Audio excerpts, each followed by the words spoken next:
Daily observer আয়োজনে আজ সমসাময়িক স্পেশালে আপনাদের সাথে আছি আমি অদিতি সরকার। আজকে আমাদের বিশেষ অতিথি বিশিষ্ট রাজনীতিবিদ, বাংলাদেশ জাতীয়তাবাদী দল বিএনপি কেন্দ্রীয় নির্বাহী কমিটির সদস্য তারিকুল আলম তেনজিং। ভাই কেমন আছেন? হ্যাঁ, আমি ভালো আছি। আপনি কেমন আছেন? আমি ভালো আছি ভাই। আপনাকে অসংখ্য ধন্যবাদ এবং শুভেচ্ছা। আপনি এত ব্যস্ততার মাঝেও আমাদের অনুষ্ঠানে এসেছেন। আজকে আমরা বিভিন্ন বিষয় নিয়ে কথা বলবো, সমসাময়িক রাজনীতি, আপনার রাজনৈতিক জীবন এবং অভিজ্ঞতা, তাছাড়াও ভবিষ্যৎ পরিকল্পনা, দেশের বর্তমান অবস্থা, বিভিন্ন গুরুত্বপূর্ণ বিষয় নিয়ে আমাদের আজকে আলোচনায় কথা হবে। আপনার কাছে আমার প্রথম প্রশ্ন, আপনার রাজনৈতিক জীবনে শুরু থেকে এখন পর্যন্ত নানা সংগ্রাম, উত্থান পতন, চ্যালেঞ্জের ভিতর দিয়ে আসলে আপনাকে আসতে হয়েছে। সেই ক্ষেত্রে আপনার কাছে কি মনে হয় আপনার রাজনৈতিক জীবনের কোন অংশটা আপনার জীবনের সবচেয়ে বড় প্রাপ্তি বলে মনে হয়, এবং আপনার এই যে অভিজ্ঞতা, দীর্ঘ পথ চলার, তার গল্প কিছুটা শুনতে চাই। প্রথমে আমি দি ডেইলি অবজারভারের সকল কলাকৌশলী এবং কর্মকর্তা এবং এখানে আপনাকে এবং আপনার সাথে এখানে যারা সহযোগিতা করছেন সবাইকে আমি অভিনন্দন জানাচ্ছি বাংলাদেশ জাতীয়তাবাদী দলের পক্ষ থেকে, আমার পক্ষ থেকে। 5 তারিখ শেখ হাসিনা পালিয়ে যায়, 6 তারিখ আমরা কারাগার থেকে মুক্তি পাই, সকলে মুক্ত হই। এবং জেলখানার জীবনটা আমাদের খুব ট্র্যাজেডিপূর্ণ ছিল, কারণ সেদিন আমাদের গ্রেপ্তার হওয়াটা, জুলাই আন্দোলনে আমরা রাজপথে যখন গ্রেপ্তার হই অনেকে, সেই গ্রেপ্তারে আওয়ামী সরকারের যারা প্রশাসনে ছিলেন, পুলিশ প্রশাসনে ছিলেন, তাদের যে নির্যাতন নিপীড়ন ছিল আমাদের সেই ডিবি অফিসে। আমি গ্রেপ্তার হয়েছি 22 তারিখে, জুলাইয়ের 22 তারিখে। ডিবির হারুন ডিবির প্রধান ছিলেন, সে আমাকে নিয়ে একটি সাংবাদিক সম্মেলন করে যে জ্বালাও পোড়াও আন্দোলন, দুর্বৃত্তায়ন, এইসব নিয়ে আমরা যেগুলি তারা বলে আর জঙ্গলিবাদ এসে নিয়ে। তো সেখান গ্রেপ্তার হওয়া প্রায় আমরা 13 দিন রিমান্ডে ছিলাম জেলখানায়। অমানবিক নির্যাতন ছিল এবং ছোট বড় সিনিয়র জুনিয়র কাউকে দেখেনি, অমানবিক নির্যাতন। যখন 13 দিন রিমান্ড শেষে আমাদেরকে যখন জেলখানায় পাঠায়, তখন আমরা যখন জেলখানায় যাই তখন হাজার হাজার, প্রায় 12,000 কয়েদি ছিল জেলখানায়, তার চেয়ে বেশি ছিল। আমরা আনুমানিক আমরা বুঝি ওখানে ধারণ ক্ষমতার চেয়ে বেশি ছিল। সেখানে শুধু প্রতিধ্বনি ছিল খালেদা জিয়ার স্লোগান ছিল, আমরা কিন্তু আর কারো স্লোগান সেখানে পাইনি। রাত 10টা-11টার সময় এই স্লোগানে মুখরিত ছিল। খুব এটা বদ্ধ জায়গা, তো জেলখানাটা তো একটু বদ্ধ জায়গা, সেখানে স্লোগান মিছিল ধরলে এবং খুব সুন্দর সাউন্ড হতো, মিছিলটা খুব ভালো হতো, ধ্বনিতে রূপান্তরিত হতো প্রতিটা স্লোগান। শুধু স্লোগানের একটি নাম ছিল খালেদা জিয়ার, তারেক রহমান। তো তখন কিন্তু আমরা আর কোনো রাজনৈতিক দল বলেন, আজকে যারা অনেক কিছু আপনারা দেখতেছেন, সেখানে কিন্তু কারো স্লোগান ছিল না। তো সেই স্লোগানের মধ্যে দিয়ে আমরা 6 তারিখে সবাই মুক্ত হয়েছি, অনেক নির্যাতন নিপীড়নের মধ্যে দিয়ে। আপনি প্রশ্ন করেছেন আমার রাজনীতি জীবন নিয়ে, যে তখন আমি ছাত্র রাজনীতি থেকে শুরু করি। আমি এরশাদ বিরোধী আন্দোলনের মধ্যে দিয়ে বাংলাদেশ জাতীয়তাবাদী ছাত্র দলের তখন ইউনিটের প্রেসিডেন্ট, সেখান থেকে তিলে তিলে আস্তে আস্তে হাঁটি পা করে আজকে কেন্দ্রীয় বিএনপির নির্বাহী কমিটির সদস্য এবং দপ্তরে দায়িত্বরত আছি। বহুবার গ্রেপ্তার হয়েছি ফ্যাসিস্ট আওয়ামী লীগ সরকার আমলে, প্রায় 1 বছরের বেশি জেলে ছিলাম। বারবার একবার যখন গ্রেপ্তার হতাম 4 মাস 5 মাস করে জেলে থাকতাম, 3 মাস এভাবে। অনেক আন্দোলন সংগ্রামে পুলিশের লাঠিপেটার মধ্যে দিয়ে, টিয়ার সেল গুলির মধ্যে দিয়েও কিন্তু আন্দোলন সংগ্রাম করে আজকে এই স্বাধীন, মনে হচ্ছে স্বাধীন জীবন ধারণ করছি, নিঃশ্বাস নিচ্ছি, রাতে অন্তত শান্তিতে ঘুমাতে পারছি,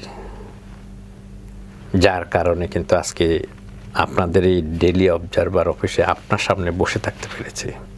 আপনার এই যে গল্প, এই দর্শকরাও আজকে মনে হচ্ছে যে অনুষ্ঠানের আজকে অনেক কিছু আমরা নতুন করে জানতে পারছি, খুব গভীরের কথা, খুব না বলা কথা। কথা বলতে বলতে চোখ ভিজে আসছিল ভাইয়ার। আমি একটা জিনিস আমি কতটুকু দর্শক, আমি নিজে কিন্তু ভাইয়ার কথাগুলোর সাথে খুব রিলেট করতে পারি। আপনি বিএনপির বিভিন্ন দলের বিভিন্ন গুরুত্বপূর্ণ দায়িত্বে আপনি আসলে কাজ করেছেন। আপনার যে এই সাংগঠনিক নেতৃত্ব বা যেটাই হোক, সাংগঠনিক অভিজ্ঞতা বা নেতৃত্বের পথ চলা, এটা আপনাকে আজকের অবস্থানে নিয়ে আসতে কতটুকু ভূমিকা রেখেছে বলে আপনি মনে করেন? না, এটা তো পুরোটাই তো আমার প্রচেষ্টার উপরে হয়েছে। আমার প্রচেষ্টা এই কারণে, প্রচেষ্টাটা কোথা থেকে আসছে? আমি জিয়াউর রহমানের আদর্শটাকে ধারণ করেছি। শহীদ রাষ্ট্রপতি জিয়াউর রহমান যখন মৃত্যুবরণ করেন, আমাকে একটা স্মৃতি আমার ভিতরে কাজ করে, যে আমার মাকে কাঁদতে দেখেছি। তখন আমি অনেক ছোট, মোস্ট প্রবাবলি 6, 7, 8, 7। আমি অত বুঝি না হয়তোবা, কিন্তু ওই ফিলিংসটা আমাকে উদ্বুদ্ধ করে যে আমার মায়ের কান্না, শহীদ রাষ্ট্রপতি জিয়াউর রহমান মৃত্যুবরণ করেছে, আমার বাবার আত্মনাদ। এই জায়গা থেকে আমি মনে হলো যে আমাকে দেখতে হবে কেন আমার মা কাঁদতে পারে, কেন আমার বাবার ভিতরে সে আত্মনাদটা ছিল। সেই জায়গা থেকে আমি, যদি আমার মা প্রায় 35 ইয়ার্স মৃত্যুবরণ করেছে, বাবা মৃত্যুবরণ করেছে প্রায় 30 বছরের বেশি, কিন্তু ওটাকে আমি লালন পালন করেছি। ওখান থেকে আমার সংগ্রামী জীবন শুরু হয়েছে। আমি জেলকে জেল মনে করিনি, মৃত্যুকে মৃত্যু মনে করিনি। সেই জায়গা থেকে মনে করিনি বিদায়, কিন্তু আজকে আমি এখানে আসতে পেরেছি। ভাইয়া, কেন্দ্রীয় রাজনীতিতে গুরুত্বপূর্ণ দায়িত্ব পালন করার পাশাপাশি আপনার নিজ এলাকার মানুষের সাথে একটা রাজনৈতিক এবং সামাজিক সম্পৃক্ততা তৈরি করে তাদের সেবা করার কি আপনার সেই ইচ্ছাটা আছে কিনা, এটা একটু জানতে চাই। একটা রাজনীতিবিদের কাজ কি জানেন? সাধারণ মানুষের পাশে থাকা। অবশ্যই। শুধু ক্ষমতার কাছাকাছি থাকতে হবে এমন কোনো কথা নাই, মন্ত্রী হতে হবে, এমপি হতে হবে। এই জায়গার বাহিরেও কিন্তু মানুষের সাথে থেকে কাজ করা যায়। আমরা ছোট থেকে বড় হয়েছি, রাজনীতি জীবন থেকে, ছাত্র জীবন থেকে, মানুষকে সাথে নিয়ে কাজ করা, মানুষের কষ্ট, দুঃখ, যন্ত্রণা থেকে। যেমন এই একটু আগে আপনার এখানে বসার আগে আমার এলাকা থেকে একটা ফোন আসে, যে ভাইয়া আমি অনার্স কমপ্লিট করেছি, মাস্টার্সটা করব, আমার বাবা অক্ষম, আমাকে একটা অমুক জায়গায় একটা চাকরির ব্যবস্থা করে দেন। আমি তাৎক্ষণিক কথা বলে তার জন্য একটা কথা বললাম, তাকে খুব সম্ভাবনা বেশি তাকে ওই চাকরিতে তাকে নিবে। এখন আমরা রাজনীতি করি বিধায়, মানুষের পাশে আছে বিধায় কিন্তু মানুষ আমাদের কাছে, কিন্তু আমি কিন্তু তাকে এখনো পর্যন্ত দেখিনি। সে কেমন দেখতে, কেমন, কোথায়, তার কি অবস্থা, কিচ্ছু দেখিনি। একটা মানুষ যখন অনেক কষ্ট করে আমার নাম্বারটা হয়তো জোগাড় করছে কারোর মাধ্যমে, সে কোনো ইতস্ততার রাখেনি, তার কর্ম দরকার, তার কাজ দরকার। আমি কিন্তু তার জন্য এগিয়ে গেলাম যে না ঠিক আছে, আমি যেখানে তার কাজ হওয়ার কথা, একটু আগে বলল যে হ্যাঁ তাকে আমরা অ্যাপয়েন্টমেন্ট লেটারটা দিব। এই যে এটা কিন্তু হয়ে যাওয়ার পর কিন্তু আমার ভিতরে একটা শান্তি কাজ করে যে আমি কারোর জন্য কিছু করতে পারছি। এটাই একটা রাজনৈতিক নেতার প্রকৃত উদ্দেশ্য থাকা উচিত, যে না আমি মানুষের জন্য কাজ করব, এলাকার জন্য কাজ করব, দেশের জন্য কাজ করব। আমরা চেষ্টা করি তাই করার জন্য। এটা করতে করতে করতে বড় হয়েছি, তো এটাকেই লালন করি। ভাইয়া, এই যে জনসাধারণের সাথে আপনার একটা ব্যক্তিগত সৌহার্দ্যপূর্ণ সম্পর্ক, এটা আপনার কি মনে হয় যে আপনার ভবিষ্যতে আপনার নির্বাচনী এলাকায় এটা কতটা গুরুত্বপূর্ণ ভূমিকা পালন করবে পরবর্তীতে? প্রত্যেকটা কাজে কর্মের মধ্যে দিয়ে তো মানুষ বিজয় অর্জন করে। আপনি যদি আমি অন্যদের কথা বলবো না, আমি কাজ করব কারো কাছ থেকে বেনিফিট পাওয়ার জন্য করি না। আমার বেনিফিট দেওয়ার মালিক আল্লাহ। আমি আমার মতো কাজ করব, যতটুকু পারি আমার সাধ্যের মধ্যে থেকে, দখল করে নয়, জুলুমবাজি করে নয়, কোনো কিছু করে নয়, নিজের ক্যাপাসিটির মধ্যে দিয়ে যদি কোনো মানুষের জন্য উপকার করতে পারি, সেইটার প্রতিদান কিন্তু আমি তার কাছ থেকে চাই না। সে আমাকে নির্বাচিত করবে, ভোট দিবে, আমি কিন্তু তা চাই না। আমার নসিবে যদি থাকে, আমার রিজিকে যদি থাকে, আর আল্লাহ যদি সেটা লিখে রাখে, অটোমেটিক আসবে সেটা। এই মর্যাদা থেকে, এই মূল্যায়ন থেকে তারা একদিন মনে করবে যে না আমাদের অভিভাবক দেশের জন্য, আমার নির্বাচনী এলাকা সন্দ্বীপের মানুষের জন্য কাজ করবেন। তারা যদি ফিল করে মন থেকে, তা ফিল করানোর জন্য কিন্তু আমাকে তাদের জন্য কিছু করতে হবে। আপনি কারো জন্য কিছু করলে তার প্রতিদান অটোমেটিকলি পাবেন। যার জন্য করছেন সে, তার কাছ থেকে যদি আপনি প্রতিদান চান, সে প্রতিদানের কিন্তু ভালো রেজাল্ট না, কিন্তু ওই প্রতিদান দেওয়ার মালিক আল্লাহ।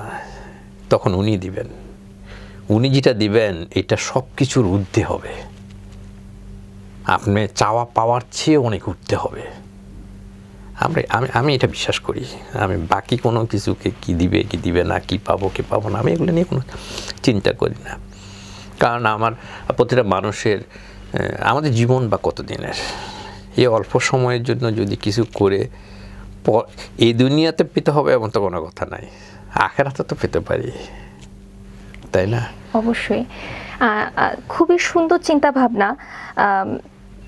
আমি বলবো যে এমন আসলে আমাদের দেশের সমসাময়িক রাজনীতিগুলোতে বা যারা রাজনীতি করছেন, অনেকেই যারা রাজনীতি করতে চান, এখন যারা আমরা বলি যে প্রজন্ম, নতুন যারা তরুণরা রাজনীতির সাথে যুক্ত হচ্ছেন, তারা কিন্তু অনেক কিছু শিখার মতো, ভাইয়ের কথাগুলো যদি তারা অবজার্ভ করে তাহলে অনেক কিছু শিখার আছে এখান থেকে। বিএনপি দীর্ঘদিন আন্দোলন সংগ্রামের ভেতর দিয়ে আসলে রাজনীতি করেছে।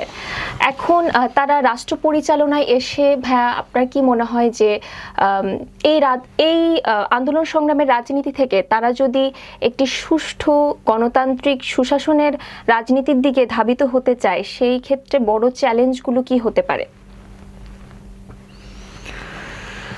দেখুন, বিএনপি রাষ্ট্র ক্ষমতায় আসছে খুব অল্প সময়, মাত্র 5 মাস। তো অবশ্যই একটা চ্যালেঞ্জ। কেন চ্যালেঞ্জ? বিগত 17 বছরের আওয়ামী দুঃশাসনে যারাই রাষ্ট্র ক্ষমতায় ছিল তাদের অনেকেই এখনো পর্যন্ত এই অবস্থানের মধ্যে আছে। আমাদের প্রধানমন্ত্রী তারেক রহমান, উনি আপ্রাণ চেষ্টা করছেন। উনি দেশ এবং দেশের মানুষের কল্যাণের জন্য অক্লান্ত পরিশ্রম করছেন। আপনি সুশাসনের কথা বলছেন, উনি মনে হয় সপ্তাহের 7 দিন 7 দিনই কাজ করেন। এটা আমার দেখা, এটা জনগণ হয়তো মনে করবে শুক্রবারও কাজ করেন, না, উনি শুক্রবারও কাজ করেন, দলের হয়েও কাজ করেন, বাকি 6 দিন রাষ্ট্রের হয়ে কাজ করেন, বাকি শুক্রবারের একদিন থাকলেও উনি বসে থাকেন না, সারাক্ষণ দেশ এবং দেশের মানুষের জন্য সারাক্ষণ চিন্তা করেন। যেমন শহীদ রাষ্ট্রপতি জিয়া রহমান যেভাবে করেছিলেন, খালেদা জিয়া যেভাবে করছেন, উনি আমার কাছে মনে হচ্ছে উনি তার চেয়ে অনেক বেশি। ওনার চিন্তা চেতনা অনেক আধুনিক। দীর্ঘদিন দেশের বাইরে ছিলেন, দেশের জন্য। আপনি দেখবেন উনি কিন্তু বাংলাদেশে কিন্তু এই রেওয়াজ কিন্তু কোনো মন্ত্রী পরিষদে ছিলেন না, প্রধানমন্ত্রী ছিলেন না। সকাল 8টা বাসাতে ঘুম থেকে উঠে 9টার মধ্যে অফিসে গিয়ে মাঝে মধ্যে উনি অনেক মন্ত্রণালয়ে হেঁটে হেঁটে গিয়ে দেখে কেউ আসছে কি কেউ আসে নাই। এটা কিন্তু সুশাসন। অবশ্যই উনি আপনার একটা টাইম ফ্রেম করে দিয়েছেন।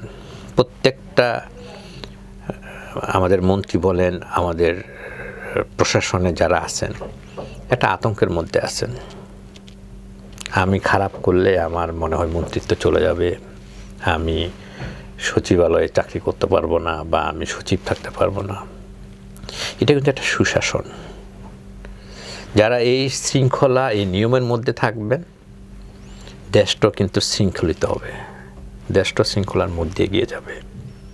এবং শুধু তাই না, উনি সাধারণ মানুষের মতো, আপনি দেখেন বাংলা, আমি যতটুকু জেনেছি, আমার বিগত প্রধানমন্ত্রী বাসা থেকে বের হওয়া থেকে মন্ত্রণালয়, প্রাইম মিনিস্টার কার্যালয় পর্যন্ত বা বাসা পর্যন্ত যেতে প্রায় 4000 ওনার সিকিউরিটি লাগতো।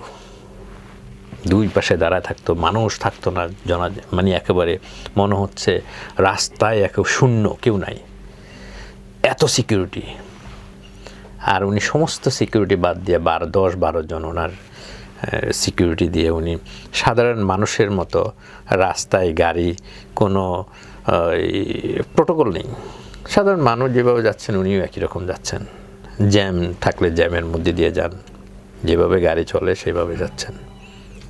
এই যে দেশের জন্য ভাবেন, ওনার এত সিকিউরিটির কথা চিন্তা করেন না, এত অপচয়ের কথা চিন্তা করেন না। তো অপচয় না করলে তো দেশের জন্যই তো করতেছেন এই অপচয়।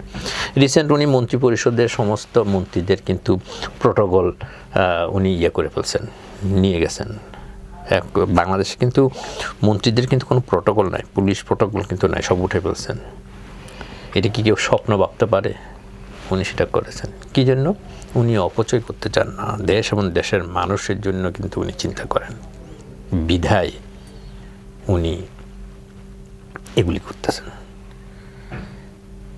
এবং বাংলাদেশের উন্নয়নের জন্য যেসব পদক্ষেপগুলি উনি নিয়েছেন, তিস্তাবাদ, পদ্মাবাদ সহ আরও অনেক ওনার পরিকল্পনা আছে। সময় দিতে হবে, দেখেন উনি দেশটাকে কোথায় নিয়ে যান। এবং বাংলাদেশের মানুষ আবারও বলবে, আমরা যেরকম বলে আসছি, শহীদ রাষ্ট্রপতি জিয়াউর রহমান অবিসাংবাদিত নেতা, মাত্র 4 বছর ক্ষমতায় ছিল বিদায়, যদি থাকতো আরও কিছুদিন তাহলে দেশকে সিঙ্গাপুরের চেয়ে বেশি করতেন। উনিও ঠিক তার চেয়ে বেশি করবেন। আমরা সিঙ্গাপুরের উদাহরণ দেব না, আমরা উদাহরণ দিব ইউরোপের সুন্দর কান্তির চেয়ে অনেক সুন্দর করবেন বাংলাদেশকে।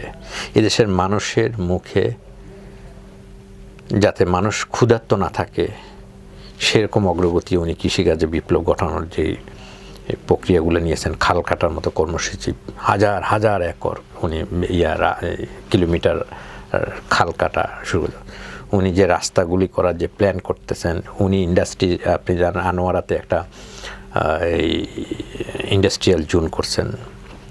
এবং যে সকল পরিকল্পনা উনি নিচ্ছেন, দেশ এগিয়ে যাবে।